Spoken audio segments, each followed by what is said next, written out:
세상에서 가장 불행한 사람은 누굴까요? 부모님이 없는 사람일까요? 실패해서 모든 것을 다 잃은 사람일까요? 아니면 아무리 열심히 살아도 가난을 면치 못하는 사람일까요? 그것도 아니면 운도 없고 백도 없고 실력도 없는 사람일까요? 각자의 상황과 생각에 따라 불행의 정도도 다르고 불행하다는 것의 느낌도 다를 겁니다. 제 입장에서 생각해보면 전 세상에서 가장 불행한 사람이 바로 우리 엄마라고 생각합니다. 엄마는 미혼모였습니다. 미혼모라는 손가락질을 당하고 미혼모라는 이유로 죄인처럼 주눅들어서 살면서도 딸만큼은 손가락질 안 받게 하려고 온몸으로 세파와 풍파를 막아내셨어요. 엄마니깐 당연히 자식을 위해 모든 것을 걸지라고 쉽게 얘기하지 마세요. 부모라고 무조건 자식을 위해 모든 것을 걸 수는 없다고 생각합니다. 그럼 고아원에 애들을 버리는 부모도 없어야 하지 않나요? 애들을 때리고 심지어 제 자식을 죽이는 부모도 없어야 하지 않나요? 신은 모든 곳에 있을 수 없어서 엄마를 만드셨다고 하더군요. 그 정도로 아이들에게 엄마는 신과 같은 존재라는 뜻이겠죠. 그렇게 위대한 제 어머니는 오직 절 지키기 위해서 갖은 수모와 멸시 속에 꿋꿋하게 버티신 분입니다. 지금은 예전에 비해서 미혼모에 대한 인식이 많이 나아졌다고는 하지만 30여 년 전 그땐 미혼모라고 하면 집에서도 내놓은 자식이고 학교에서도 포기한 학생 정도로 생각했고 대부분 가출해서 남자들과 어울려 다니면서 품행이 단정하지 못하거나 함부로 인생을 막 살고 몸도 함부로 굴린 천하고 대먹지 못한 여자 정도로 생각했답니다. 그런 인식과 편견이 만연했던 시절에 미혼모로 살아야 했던 엄마의 인생은 안 봐도 그냥 비디오였어요. 사람마다 각자의 인생과 사연과 사정이 있는 법인데 왜 그런 말도 안 되는 편견들이 엄마를 괴롭혔는지 정말 억울하고 화가 나서 운 적도 참 많았습니다. 제가 가장 화가 나는 것은 아버지라는 존재였습니다. 엄마는 처음부터 아버지는 없다고 말씀하셨어요. 어쩌다 아버지에 대해 물어보면 못 들은 척 대답을 늘 회피하셨습니다. 정말 아버지가 누군지 엄마 자신도 모르는 건지 아니면 말할 가치조차 없는 사람인지 알 길이 없었으니 전 한 번도 본 적 없는 아버지를 매일 원망하며 자랐습니다. 미혼모라는 이유 때문에 엄마가 사람들로부터 비난을 받을 때 아버지라는 존재는 도대체 어디서 뭘 하고 있는 건지, 그런 자가 더 비난받고 욕을 먹어야 하는 건 아닌지, 왜 자식을 지키려고 한 엄마만 이런 부당하고 억울한 일을 당해야 하는 건지, 사람들에 대한 분노만큼 아버지에 대한 원망과 절망은 커져갔습니다. 어쩜 아버지에게 버림받았을지도 모른다는 생각이 들었고, 엄마와 저는 세상에 버려진 슬픈 영혼들 같아서 늘 불행한 느낌이 들었습니다. 그랬는데 전 대학을 졸업하고 대기업 비서실에 입사하고 난 뒤에야 알게 되었습니다. 우리 엄마는 사실 미혼모가 아니었다는 것을 말입니다. 아니, 결혼을 약속하거나 사랑했던 남자조차 없었습니다. 물론 함부로 몸을 굴리거나 사람들이 비난할 만한 그 어떤 일도 한 적이 없었어요. 그런 엄마가 스스로 미혼모의 인생을 선택했다면 믿을 수 있을까요? 왜 그런 고달픈 인생을 선택할 수밖에 없었는지, 그 기막히고 놀라운 진실을 얘기하려는 이 순간에도 저는 그저 눈물부터 납니다. 앞에서도 말했지만 엄마는 미혼모가 된 이유를 단 한 번도 말한 적이 없었습니다. 아버지에 대해서도 아버지의 가족에 대해서도 그 어떤 말도 하지 않았어요. 가끔 드라마 같은데 미혼모가 된 여주인공을 보면 부모가 반대하는 남자와 결혼하려 했지만 남자의 변심이나 갑작스런 죽음으로 혼자 남게 되고 엎친 데 덮친 격으로 그 여자가 뒤늦게 임신한 사실을 알게 되면서 스토리는 급반전하게 되죠. 이를테면 여자의 가족이나 남자의 부모가 나타나서 애를 떼라고 강요하면서 억지로 병원으로 끌고 가거나 남자의 엄마가 돈 봉투를 얼굴에 확 던지면서 협박을 하기도 하고요. 여주인공은 겨우 도망쳐서 아무도 모르는 곳에 가서 홀로 애를 낳고 미혼모가 되었다는 내용들이 드라마의 주요 흐름이었죠. 아마도 우리 엄마도 그와 비슷한 사연일 거라고 짐작만 했습니다. 가족들이 얼마나 반대하는 남자를 만났기에 외갓집과도 연락을 끊었을까 생각한 적도 있었습니다. 엄마가 한 번도 가족에 대해서 얘기하지 않는 걸 보면 아마 고아가 아닐까 혼자 생각도 했고요. 그런데 중학생이 되고 우연히 엄마 서랍장에서 앨범을 보게 되었을 때 깜짝 놀랐습니다. 그 속엔 엄마의 성장 과정과 가족들의 모습들을 찍은 사진들이 연도별로 잘 정리되어 있었어요. 엄마의 부모님, 그러니까 저에겐 외할아버지와 외할머니 되시는 분들과 언니의 졸업식인 듯 꽃다발을 든 언니와 오빠, 그리고 오빠의 손을 잡고 있는 엄마의 모습은 평범하고 단란한 가족 그 자체였습니다. 엄마는 어릴 때 모습이 하나도 변하지 않은 것 같았어요. 엄마, 이 앨범 속 사진 엄마 맞지? 엄마 어릴 때 모습하고 하나도 안 변했네? 그리고 여기 이 사람들은 가족들이지. 여긴 외할아버지, 여긴 외할머니. 아니, 넌 왜 엄마 서랍장을 함부로 뒤지고 그래? 뭐 좀 찾다가 앨범 봤어. 엄마야말로 왜 지금까지 가족 얘기를 안 해준 건데? 난 엄마가 고아라고 생각했잖아. 이렇게 멀쩡히 가족들이 있는데. 진짜 엄마 이상한 거 알아? 엄마 혹시 진짜 사고치고 나 낳은 거야? 그래서 할아버지랑 할머니에게 내쫓긴 거야? 아휴, 이게 못하는 소리가 없어. 아니 그럼 뭔데? 왜 말을 안 해주는데? 뭐 내가 엄청난 범죄자의 딸이라서 존재가 세상에 알려지면 안 되는 그런 건가? 엄마는 그 범죄자의 아내고. 에이그, 소설을 쓰고 있네. 아 그럼 뭐냐고, 이상하잖아. 이렇게 앨범 속에 가족들이 다 있는데 고아 행세나 하고. 가만, 그렇다면 아빠도 멀쩡히 있는데 없는 척 한 거 아냐? 아유 시끄럽다. 또 한 번만 쓸데없는 거 묻기만 해봐라. 다리 밑에서 주워왔으니까 다리 밑에다 확 갖다 버릴 거니까. 대답을 회피하는 엄마의 태도로 봐서는 분명 뭔가 있는 것 같은데 도대체 그게 뭔지 알 수가 없었고 의문만 커져갔습니다. 그러니까 엄마는 분명 가족이 있었음에도 불구하고 자발적으로 고아처럼 살았다는 말이 되는 겁니다. 이게 말이 되는 소린가요? 미혼모라서 그랬을까요? 저 때문에요. 하지만 전 엄마를 이해하기로 했습니다. 엄마에게도 제가 모르는, 아니, 딸인 저에게도 말할 수 없는 비밀이 있을 거라고 생각했습니다. 어쨌든 엄마에 대한 존경심과 사랑은 변함이 없으니까요. 세상의 비난을 받더라도 아이를 지키려 한 엄마가 숭고하고 훌륭하다고 생각했습니다.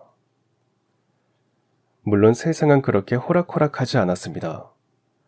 제가 다 기억하지는 못하지만 아마 갓난아이를 안고 먹고 살기 위해서 아등바등했을 엄마의 세월은 그냥 상상만 해도 눈물 한 바가지였을 겁니다.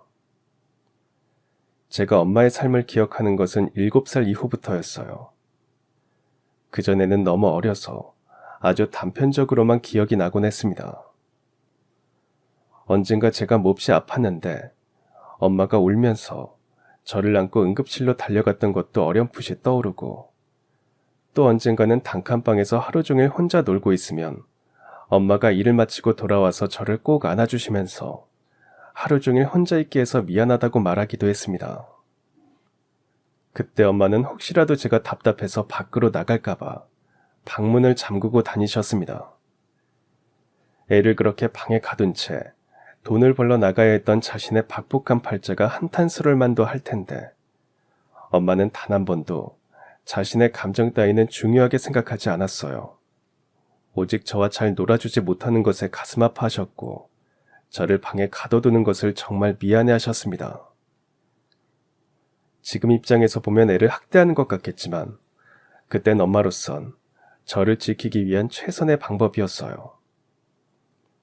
하지만 어느 날 집주인은 엄마가 미혼모라는 이유로 방을 빼라고 했습니다. 아니 아주머니, 아직 계약 기간도 남았는데 갑자기 방을 빼라고 하면 어떻게 합니까? 애엄마가 미혼모라며? 네? 제가 미혼모라는 것과 방을 빼는 게 무슨 상관이에요? 아이고, 이렇게 대바라지게 따지고 드는 것 좀 봐. 애엄마가 처음에 우리 집에 와서 방구할 때 뭐라고 했어? 남편은 멀리 일 나갔다고 안 그랬어? 그런데 그게 아니라 미혼모라며. 제가 거짓말을 한 건 잘못했습니다. 여자 혼자 애 기른다고 하면 이상하게 생각하실까봐 그랬어요. 하지만 지금까지 월세 한 번 밀린 적도 없고 제가 나쁜 짓을 한 것도 아닌데 왜 방을 빼라고 하시는 건데요? 거짓말을 한 거부터가 나쁜 짓이지. 여자가 행실을 어떻게 하고 다녔기에. 아휴, 보아하니 집에서도 쫓겨났지? 그래서 아무도 모르는 곳에 왔고. 척이면 척이지. 여러 말 말고 그냥 방 빼. 괜히 애 엄마 때문에 우리 집만 욕먹게 하지 말고.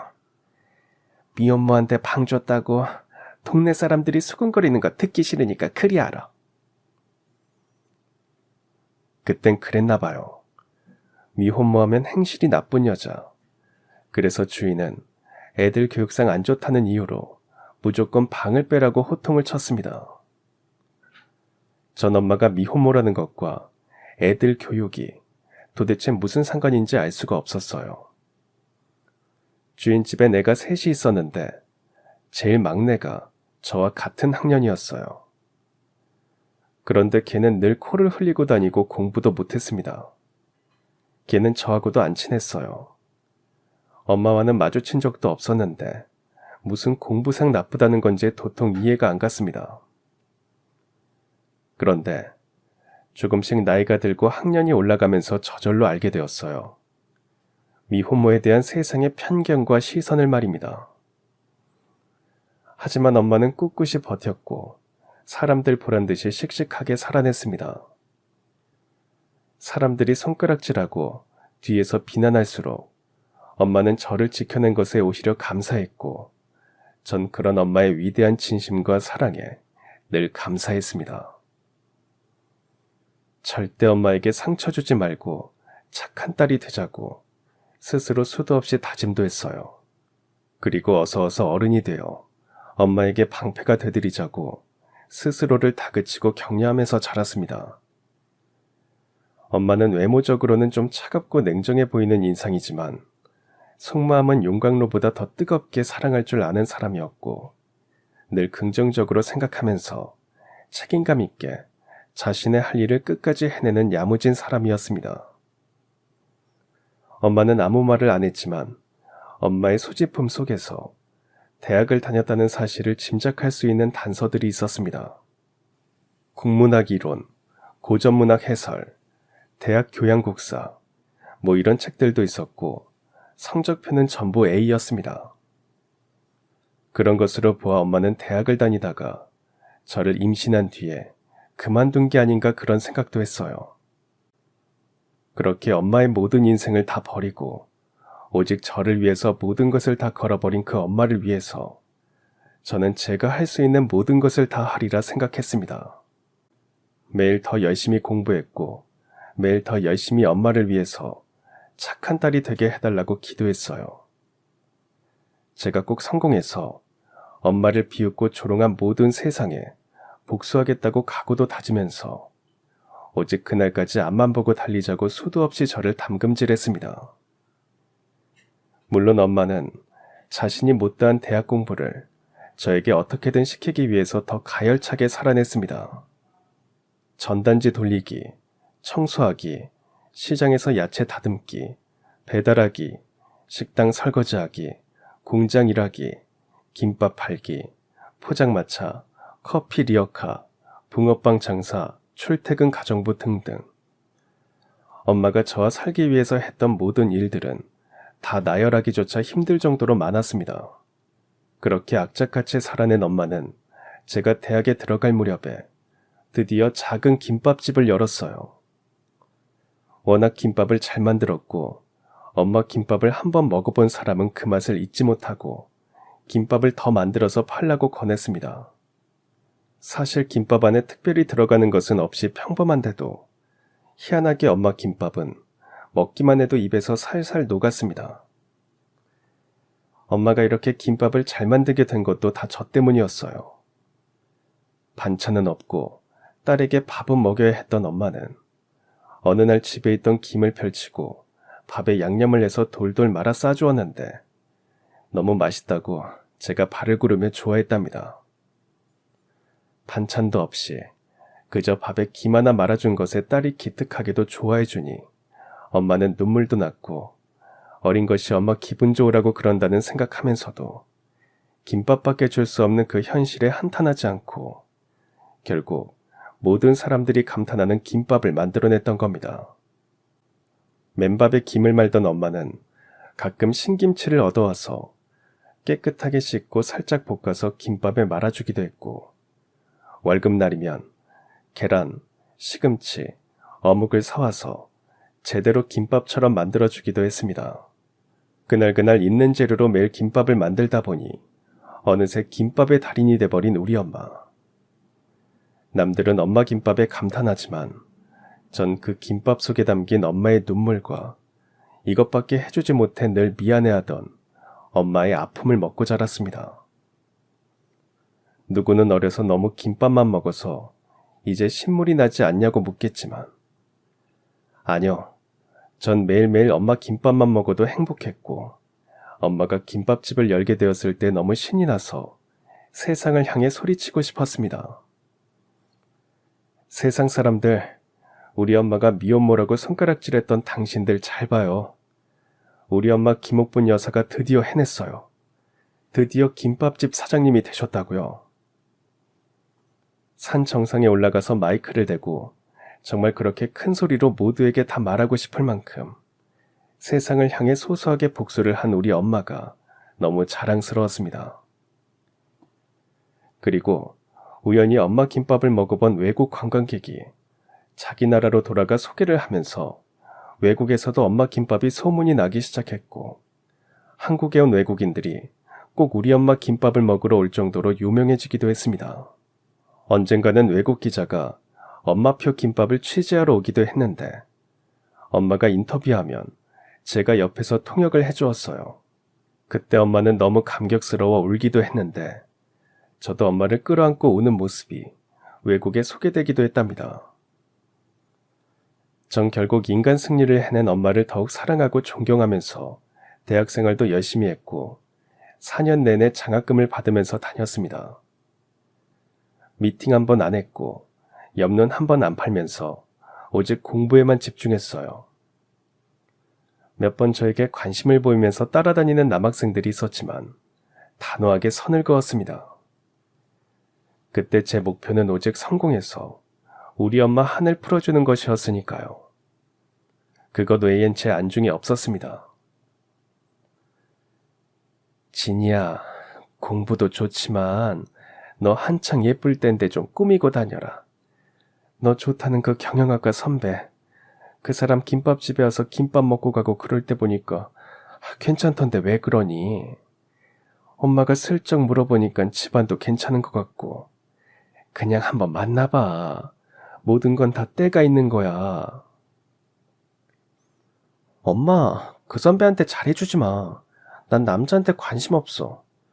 졸업하자마자 취직해서 엄마 호강시켜주는 게 내 목표야.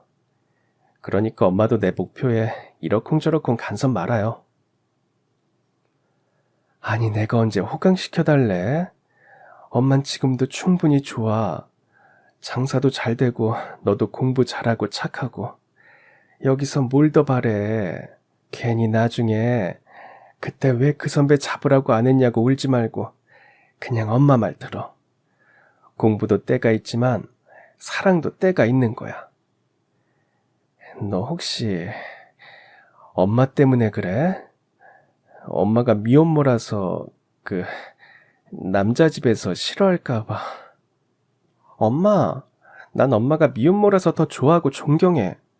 우리 엄마가 미혼모라서 싫어하는 사람 나도 싫어. 다시는 그런 말 하지 마. 나 진짜 화낸다. 하지만 엄마니까 그런 걱정도 하겠죠. 자식을 위해서 인생을 다 바쳤지만 혹시 자신 때문에 자식 인생을 망치는 건 아닌가 노심초사하는 게 엄마라는 사람들이죠. 하지만 전 이제부터 엄마 인생을 제대로 보상해줄 생각이었고 졸업 후 당당히 대기업 비서실에 합격을 했습니다. 합격 발표하던 날 엄마는 저보다 더 긴장해서 아침밥 먹은 걸 토해내고 난리도 아니었어요. 전화로 합격을 확인했는데 엄마는 듣고 또 듣고 들으면서 이제 드디어 고생 끝이라며 얼마나 우시든지. 사실 그때 경기가 불황이라 기업들마다 신규 채용을 줄이거나 아예 채용을 하지 않는 회사가 많았습니다. 대기업들도 상반기와 하반기 나누어서 뽑던 것을 하반기 한 번만 뽑기도 했어요. 아예 경력직만 뽑는 회사도 있었습니다. 경쟁률도 다른 해보다 2배 이상 치열했기 때문에 저도 합격할 거라는 예상을 쉽게 하진 못했어요. 그런데 당당히 한 번만에 합격을 했으니 저 자신도 참 뿌듯했고 너무 좋아서 오시는 엄마를 꼭 안아드리는 그 순간에 그동안 우리가 고생했던 모든 일들이 주마등처럼 지나가면서 참 기분이 묘했습니다. 그랬는데 첫 출근 날 비서실 선배에게 이것저것 업무 사항을 전달받고 오늘 사장님 일정을 체크하고 있는데 우연히 부사장님이 저를 보시더니 놀란 표정을 지으시는 겁니다. 사실 저를 보고 놀란 표정이나 의아한 반응을 보인 사람은 꽤 있었어요. 일단 비서실장님도 그런 반응이었고 사장님도 출근하실 때 처음 인사를 드렸더니 잠시 헉하는 표정이 되시는 겁니다. 제가 다들 왜 그러냐고 비서실 선배에게 물었더니 그냥 웃기만 했어요. 그런데 부사장님이 대놓고 저에게 그렇게 말하는 겁니다. 저기 미스 김진이라고 했나? 김진희 씨, 혹시 회장님하고 무슨 사이 아니에요? 아니 뭐 친척이라든가 아니면 숨겨둔 딸이라든가. 네? 전 회장님을 한 번도 뵌 적도 없고 아무 사이도 아닌데요? 그래요? 거참 희한하네. 회장님하고 닮아도 너무 닮았는데 아휴 이상하네. 부사장은 고개를 갸웃거리며 갔고 비서실 선배는 제가 회장님과 많이 닮긴 했다고 했습니다. 회장님은 회사 창립자로 지금은 연세가 많으셔서 특별한 일이 아니면 출근하시지 않는다고 했습니다. 제가 모시는 사장님은 회장님의 아들이나 친척이 아닌 전문 경영인이었어요. 보통 대기업에서는 아들이나 딸들이 이세 경영을 하기 마련인데 회장님은 능력이 있는 사람에게 회사를 맡긴다는 신념을 가지고 계셨답니다. 제가 회장님과 닮았다고 하니까 문득 거울 속에 저를 유심히 쳐다봤습니다. 가끔 지구 반대편에서 살면서 한 번도 만난 적이 없는 생판 남인 사람 둘이 쌍둥이처럼 닮아서 화제가 되는 경우도 있죠. 그런 걸 도플갱어라고 하고요. 저와 회장님도 일종의 그런 느낌일 거라고 막연하게 생각했습니다. 어쨌든 세상엔 닮은 사람도 많고 연예인 닮은 꼴도 많으니까 뭐 그렇겠지 생각하고 지나갔어요. 제가 대기업에 출근하고 일주일이 되던 날이었습니다. 한 달에 2번 정도 회장님이 출근하시는 날이었어요.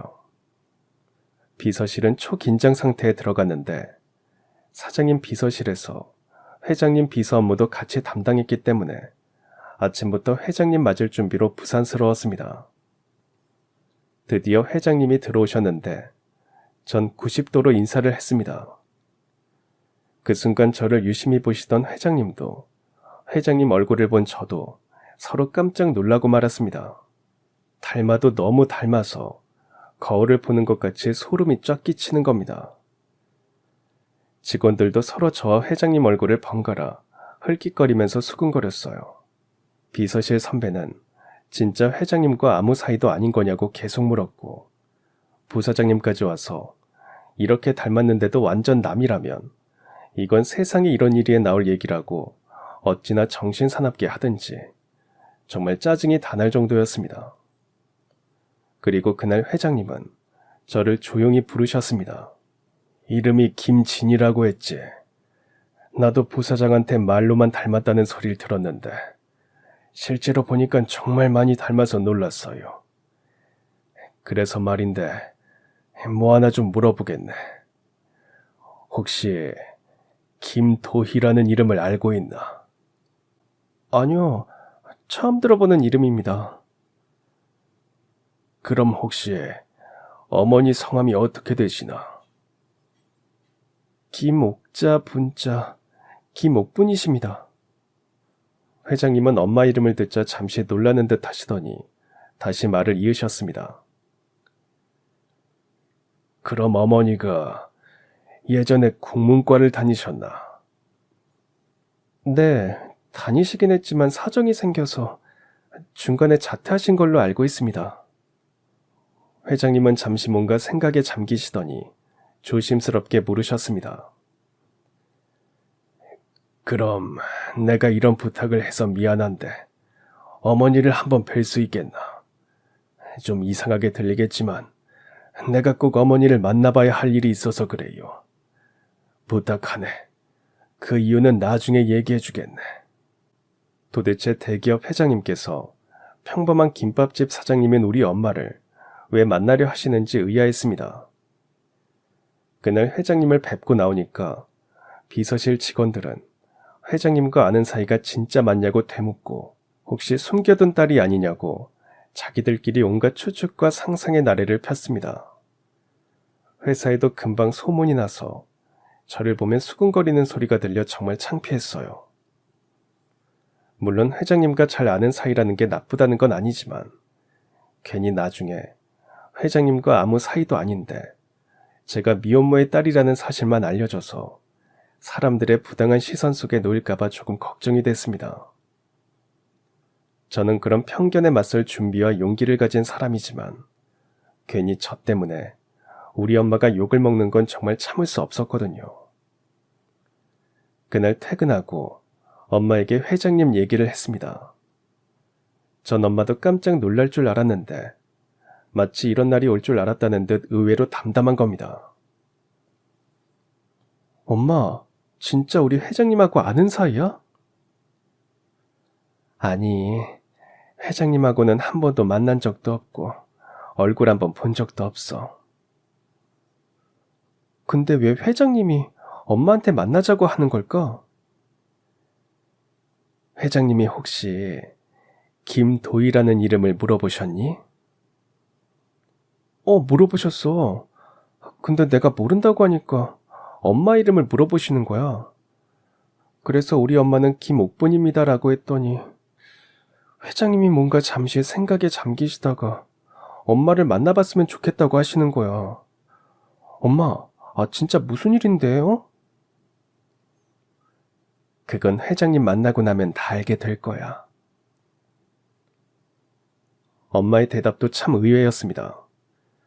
회장님을 모른다고 하면서 회장님을 만나게 되면 모든 걸 다 알게 될 거라고 말하는 게 맥락이 맞는 건지 전 갑자기 모든 게 다 엉키는 기분이 들었어요. 그렇게 다음날 엄마는 회장님을 만났습니다. 회장님이 미리 예약해둔 조용한 한정식 집이었어요. 회장님은 저도 함께 나오라고 하시면서 약속 시간도 퇴근 이후로 잡으셨습니다. 처음 뵙겠습니다, 회장님. 김진이 엄마 되는 사람입니다.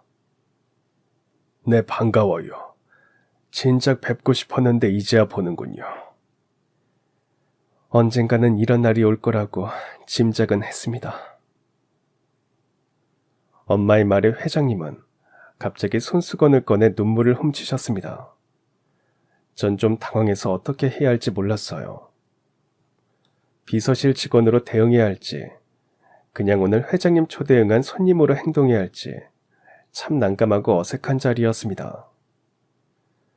회장님은 주책맞게 눈물을 보였다면서 겨우 진정을 하셨고, 엄마는 그동안 아무에게도 말하지 않았던, 혼자 가슴속에만 품고 있었던 오래전의 이야기를, 그리고 스스로 미혼모로 살아야만 했던 그 이야기를 하셨습니다.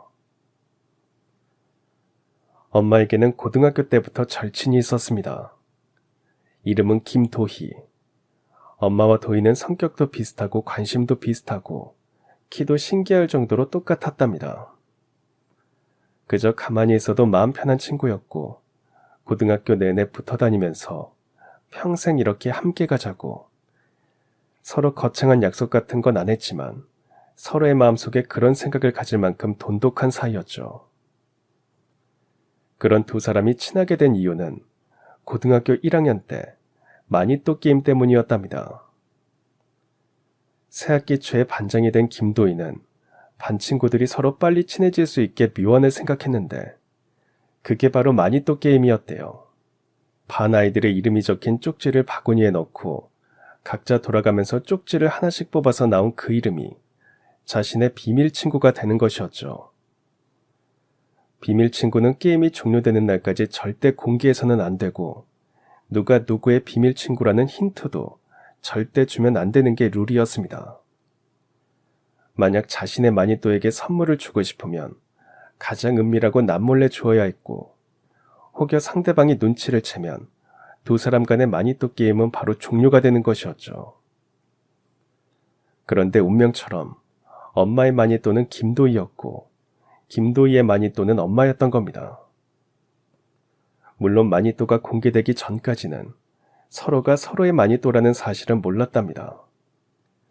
엄마는 매일 자신이 읽었던 책 속에 좋은 구절을 적어 코팅해서 도희의 사물함에 넣어두기도 하고 도희는 엄마가 좋아하는 바나나를 몰래 사물함에 넣어두기도 했대요. 지금이야 바나나가 흔한 과일이었지만 그땐 바나나가 제법 비쌌다고 합니다. 부잣집에서나 겨우 먹을 수 있던 과일이었대요. 엄마는 바나나를 들고 도대체 내 마니또는 누굴까 혼자 상상하면서 행복한 나날을 보냈죠. 두 사람의 생일이 일주일 상간이었는데 각자 작은 선물을 주고받으면서 한껏 설레었답니다. 그렇게 2개월이 지나고 마니또 게임이 끝난 뒤 드디어 비밀 친구를 공개했을 때 엄마와 도희는 서로가 서로의 비밀 친구였다는 사실에 더욱 신기했고 운명을 느꼈대요. 그래서 둘은 그때부터 정말 운명 같은 친구가 되기로 했죠. 도희는 부모님이 불의의 사고로 동시에 돌아가시고 난 뒤 부모님이 받은 사망보험금을 친할머니가 관리해 주시면서 성인이 될 때까지 같이 살고 있었답니다. 부모님이 돌아가신 것 외엔 원래 평범한 중산층 가정에서 태어나 자란 탓에 환경적으로 크게 어려움은 없었대요. 그에 비하면 엄마의 집안은 형편이 넉넉한 건 아니었지만 부모님과 언니, 오빠와 함께 다복하게 살고 있었답니다. 고등학교 내내 붙어 다니면서 도희가 어려워하는 수학은 엄마가 가르쳐주고 엄마가 어려워하는 영어는 도희가 가르쳐주면서 열심히 공부했고 결국 같은 대학 같은 과에 나란히 합격도 했죠. 그때 도희는 부모님의 사망보험금에서 엄마의 대학 등록금을 보태주었답니다. 엄마는 안 받겠다고 했대요. 도희야, 네 마음은 알겠는데 이 돈은 네 부모님 목숨값이잖아. 아무렇게나 쓰지 말고 아껴. 난 어떻게든 부모님이 마련해 보신다고 했어. 김옥분, 세상에서 가장 사랑하는 내 친구에게 고작 돈으로 돕는 건 아무것도 아니야. 그건 세상에서 가장 쉬운 방법일 뿐이야. 난 오히려 이것밖에 해줄 수 없어서 속상한데? 그러니까 나 더 부끄럽게 하지 말고 그냥 받아줘. 그리고 나도 공짜로 주는 거 아니다. 네 말 맞다나 우리 부모님 목숨값인데 함부로 쓰면 되겠냐? 나중에 너 성공하면 이자까지 다 쳐서 받을 거야. 그러니까 그냥 받아. 네가 그렇게까지 말하는데 받을게. 그리고 꼭 성공해서 갚을게. 정말 고마워. 두 사람의 우정은 대학에 가서도 변함이 없었습니다. 둘 다 국문과였는데 책 읽는 것을 좋아해서 같은 과를 지원했지만 그렇다고 글을 아주 잘 쓴다거나 글쓰기를 좋아하지는 않았대요. 그래도 나름 대학의 낭만과 청춘의 꽃다운 시절을 만끽하면서 함께 자취를 했고 동아리 활동도 같이 했고 함께 도서관에서 공부를 하다 집으로 돌아오는 그 모든 순간들이 엄마와 도희에겐 행복했답니다. 그러던 어느 날 도희는 동아리 선배와 사랑에 빠졌습니다. 그때 선배는 군 제대 후 경영학과에 복학을 했는데 우연히 구내 식당에서 도희와 부딪히면서 식판이 떨어졌고 하필 선배 옷에 국물이 튀는 바람에 도희가 세탁비를 드리겠다고 하다가 서로 사귀게 되었답니다. 옥분아, 운명 같은 사랑이라는 말 있잖아. 난 그런 게 정말 있을까 생각했는데 정말 운명 같았어. 그 선배를 처음 본 순간부터 심장이 뛰고 얼굴이 발그레지는데 몰라. 엄마는 도희에게 사랑하는 사람이 생긴 것을 축하하면서도 왠지 서운한 마음이 들었답니다. 꼭 도희를 그 선배에게 뺏긴 것 같았죠. 그래도 선배는 평판도 나쁘지 않았고 좋은 사람인 것 같았답니다. 하지만 어느 날부턴가 도희가 밥도 잘 못 먹고 계속 헛구역질을 해서 이상하다 생각했는데 임신한 사실을 알게 되었어요. 물론 선배의 아이였죠. 처음엔 선배도 기뻐하면서 자신이 모든 것을 다 책임지겠다고 약속을 했답니다. 그런데 갑자기 선배 어머니가 나타나서는 당장 애를 지우라고 난리를 쳤대요. 너, 우리 수연이 앞길 망치기로 작정을 한 거니? 너 의도가 뭐야? 너 우리 집안이 어떤 집안인 줄 다 알고 이러는 거지? 남자 한번 잘 물어서 팔자 고쳐보겠다는 계획이지? 전 절대 그런 생각 해본 적 없습니다. 그래? 그럼 당장 애 지우면 되겠네. 지금 당장 나랑 같이 병원 가자. 그럴 수 없어요. 선배가 저도 애도 다 책임진다고 했어요. 뭐? 책임? 이게 정말 말로 안 되겠네. 너 부모님도 다 돌아가시고 할머니 손에서 자랐다며? 그러니 뭘 보고 배웠겠냐? 저를 욕하시는 건 참겠지만 우리 부모님이나 할머니를 욕하시는 건 저도 참을 수 없어요. 뭐? 네가 안 참으면 어쩔 건데, 선배 어머니가 도희에게 온갖 모욕을 다 주었다는 소리를 들은 엄마는 당장 선배를 찾아가서 어떻게 책임질 거냐고 따졌답니다. 선배는 얼버무리면서 방법을 찾는 중이라는 말만 했대요. 하지만 선배는 곧 학교를 그만두고 유학을 떠났습니다. 그 소식을 들은 도희는 무너졌고 엄마는 그 비열한 자식 때문에 혹시 도희가 나쁜 마음이라도 먹을까봐 불안해하면서 그 옆을 지켰답니다.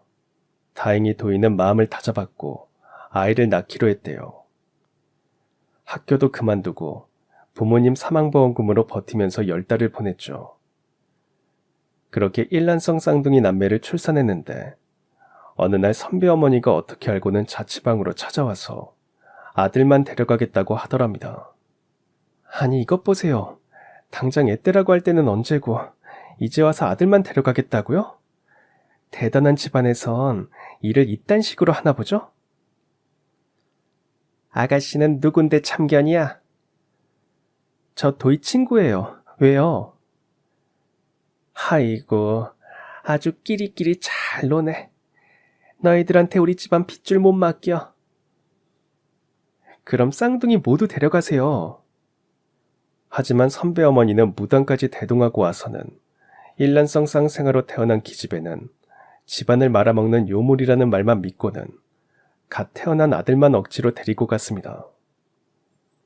도희는 절대 안 된다고 울고불고 아이를 안고 막아서고 엄마도 육탄전을 벌이면서 도희와 아이를 지키려 했지만 선배 어머니가 데리고 온 경호원들의 제지에 결국 아들을 뺏기고 말았답니다. 도희는 산후조리도 제대로 못한 채 맨날 며칠 선배 집에 찾아가서 제발 아들을 달라고 애원했지만 쫓겨났습니다. 엄마도 찾아가서 동네 떠나갈 때 소리를 질렀대요. 이런 식으로 나오면 당신들이 얼마나 비열한 짓을 했는지 언론에다 다 알릴 테니까 그리 알아요. 언론에 알리겠다고 했더니 그제야 선배 엄마가 찾아와서는 돈 봉투를 던지고 갔습니다. 그 정도 돈이면 너 새 출발하고도 남을 거야. 다시는 우리 집 근처에도 얼씬거리지 말어. 서로 남인 거야. 애는 내가 잘 기를 테니까 걱정 말고. 네 손에 크는 것보다 100배, 1000배 잘 자랄 거니까. 돈 많은 인간들은 무엇이든 돈으로 해결하려 하죠. 도희는 다시 그 집 문 앞에 돈 봉투를 던지고 돌아온 뒤부터 시름시름 앓다가 결국 눈을 감았습니다. 엄마는 친구의 죽음에 충격에 빠졌지만 남겨진 어린 딸 때문에 슬퍼할 겨를도 없었대요. 친구의 장례를 치른 뒤 아이를 기르기로 결심하고는 대학도 그만두고 가족과도 연락을 끊은 채 그렇게 아무도 모르는 곳으로 가게 되었답니다. 가족들이 알면 당장 애를 고아원에 갖다 주거나 입양 보낼 거라고 생각했기 때문이었죠.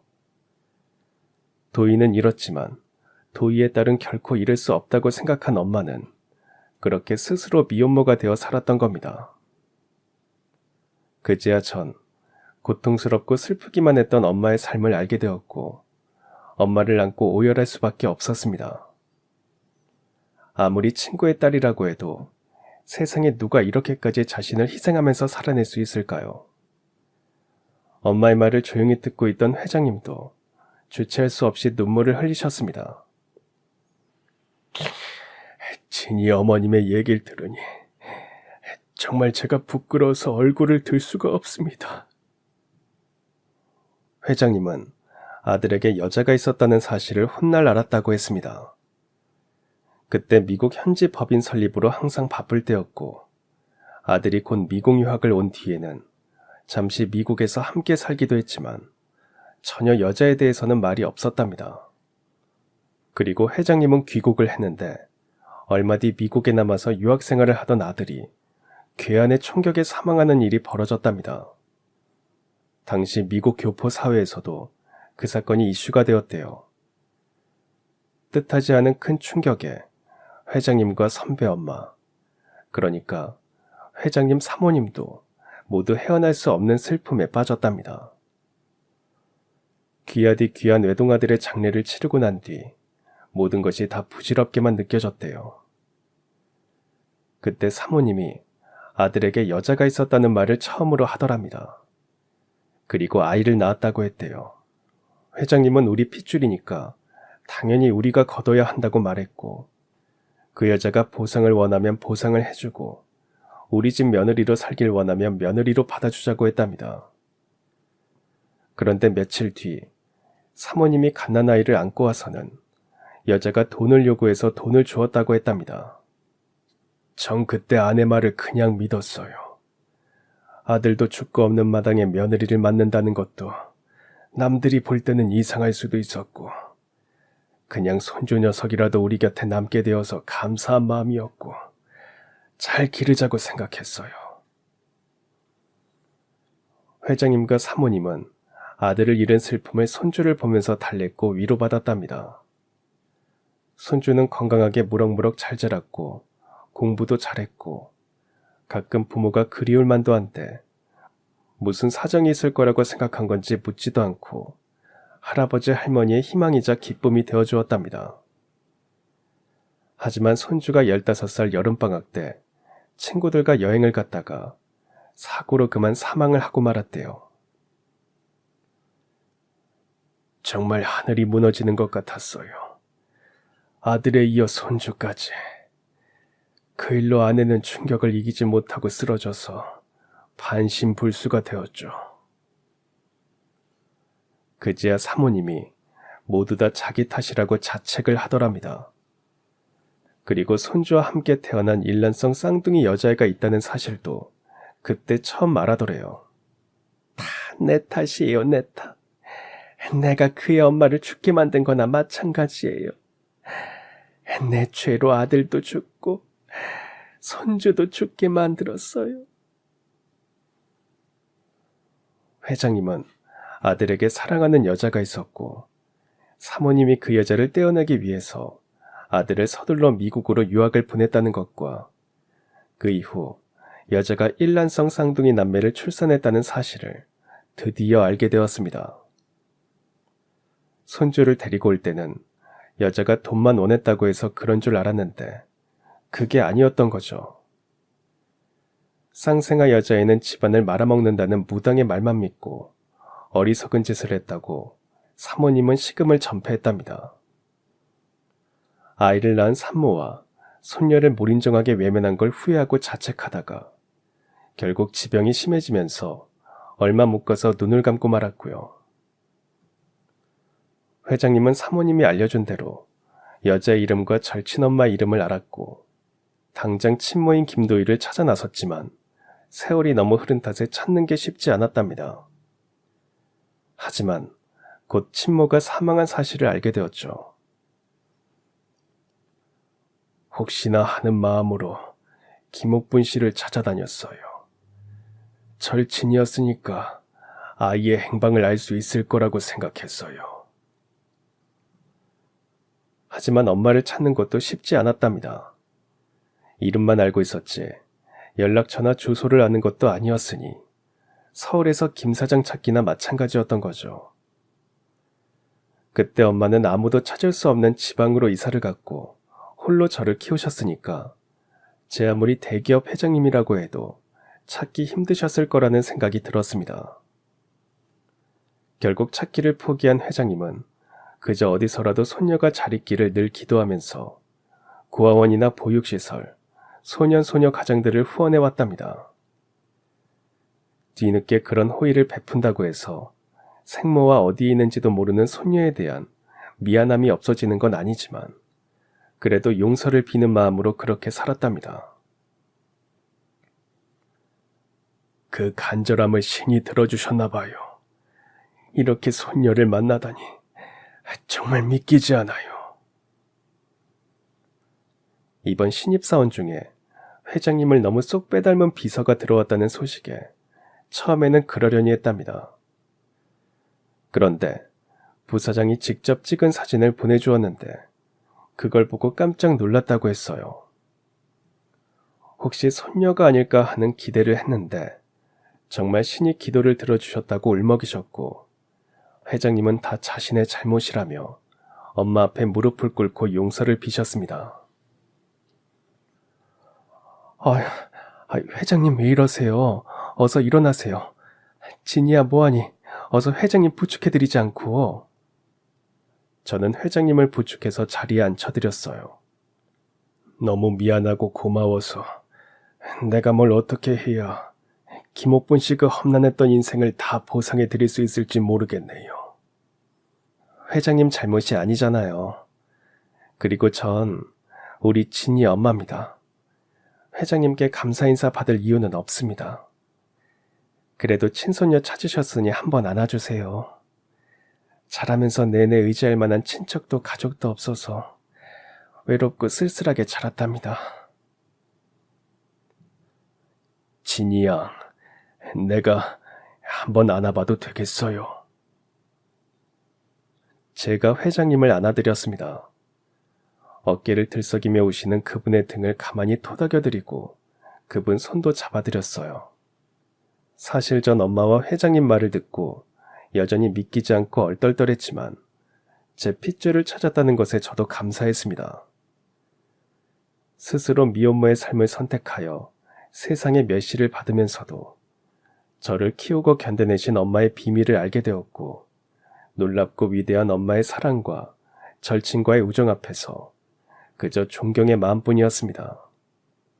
자기 핏줄도 기르기 힘든 세상인데 아무리 절친이라고 해도 엄밀히 따지면 남의 딸을 그렇게 애지중지 키운 엄마는 이 세상 모든 사람들의 찬사를 받아 마땅하다고 생각했습니다. 회장님은 엄마에게 그동안의 노고와 희생에 조금이라도 보답하고 싶다는 마음에서 집과 회장님의 주식 일부를 받아달라고 하셨지만 엄마는 거절했습니다. 세상의 어떤 엄마도 대가를 바라면서 자식을 기르지 않는다고 말하셨어요. 진이 어머님, 제 성의를 봐서라도 받아주시면 안 될까요? 그렇게라도 해야 이 늙은이가 마음이 좀 편할 것 같습니다. 회장님, 마음만 잘 받겠습니다. 전 우리 진이 기르면서 너무 행복했고 충분히 살아볼 가치가 있다고 생각했습니다. 회장님은 너무 훌륭하신 엄마 앞에서 자신이 한없이 초라하고 보잘것없다고 반성하시면서 머리를 조아리셨습니다. 회장님, 대신 제 부탁 한 가지만 들어주세요. 우리 진이에게 많은 기회를 주세요. 회장님 손녀라는 이유로 무조건 기회를 달라는 게 아닙니다. 동등하게 실력과 기회를 주세요. 진이가 능력이 있으면 있는 대로 쓰시고 또 다른 능력이 있으면 그 능력을 좀 키울 수 있게 뒷바라지 해주시면 저는 더 이상 바랄 게 없습니다. 형편이 그리 넉넉한 편이 아니어서 우리 진이 하고 싶은 건 마음껏 못 해준 게 항상 마음에 걸려서 그럽니다. 네, 알겠어요. 그런 점은 염려 마세요. 전체 핏줄이라고 해서 능력도 안 되는 자리에 무조건 앉히지는 않습니다. 하지만 능력이 되면 이 회사 경영도 맡길 겁니다. 사실 엄마는 제가 원한다면 언제든 원래의 자리로 돌아가기를 바랬습니다. 네가 김진이가 아니라 정진이로 산다고 해도 엄마가 아닌 건 아니야. 엄마는 항상 네 엄마야. 하지만 이제 할아버지도 찾았고 앞으로 네가 뭘 하며 살지 좀 더 고민도 해야 하니까 할아버지 뒷받침 충분히 받고 마음껏 네 실력을 길렀으면 해. 그게 엄마의 마지막 소원이자 아마도 제 생모의 소원일 거라고 말했습니다. 전 회장님을 모시고 생모의 산소에도 다녀오고 생부의 산소에도 다녀왔습니다. 한 번도 본 적 없는 생모와 생부지만 두 사람에게 어느 한때 절절하고 아름다운 사랑의 시절이 있었듯 이제 하늘나라에서는 못다한 사랑을 차곡차곡 쌓아가시길 빌었어요. 전 아직 김옥분의 딸 김진이로 살 생각이었습니다. 이제부터 엄마에게 받은 사랑을 제대로 돌려드릴 참이니까요. 그렇게 전 경영 수업도 받았습니다. 회장님이 주신 주택은 엄마를 위해서 감사히 받았고 거기서 엄마와 함께 살았어요. 물론 회장님과도 조금씩 친해지면서 자연스럽게 할아버지라고 호칭도 바뀌었고 본가에도 자주 놀러 갔습니다.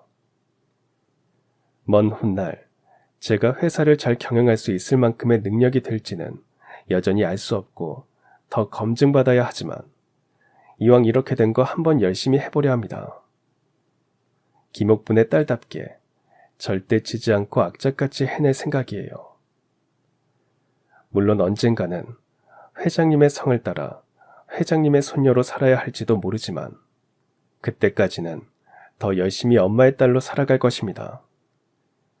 그리고 엄마의 절친, 저의 생모는 마음속에 담은 채 아주 먼 훗날 저 하늘에서 만날 날을 기다리면서 엄마가 기억하는 생모의 모든 것을 같이 공유하고 추억하면서 결코 부끄럽지 않은 딸이 될 거라고 약속드렸어요. 곧 엄마 생신이 다가옵니다. 이번에는 뭔가 의미 있는 이벤트를 좀 해보고 싶어서 고민하다가 할아버지를 모시고 셋이서 여행이나 갈까 합니다. 모처럼 엄마 김밥 도시락 싸서 신나게 달려볼까 해요. 아마 할아버지는 엄마 김밥 하나만 먹어도 감탄 연발을 하실 겁니다. 엄마가 해주시는 모든 게 다 맛있다고 칭찬 일색이시거든요. 엄마도 행복해하고 할아버지도 좋아하셔서 저도 무척 기쁩니다.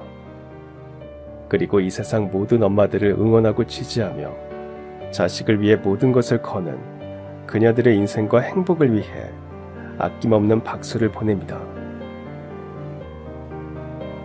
그럼 지금까지 사연 들어주셔서 감사합니다.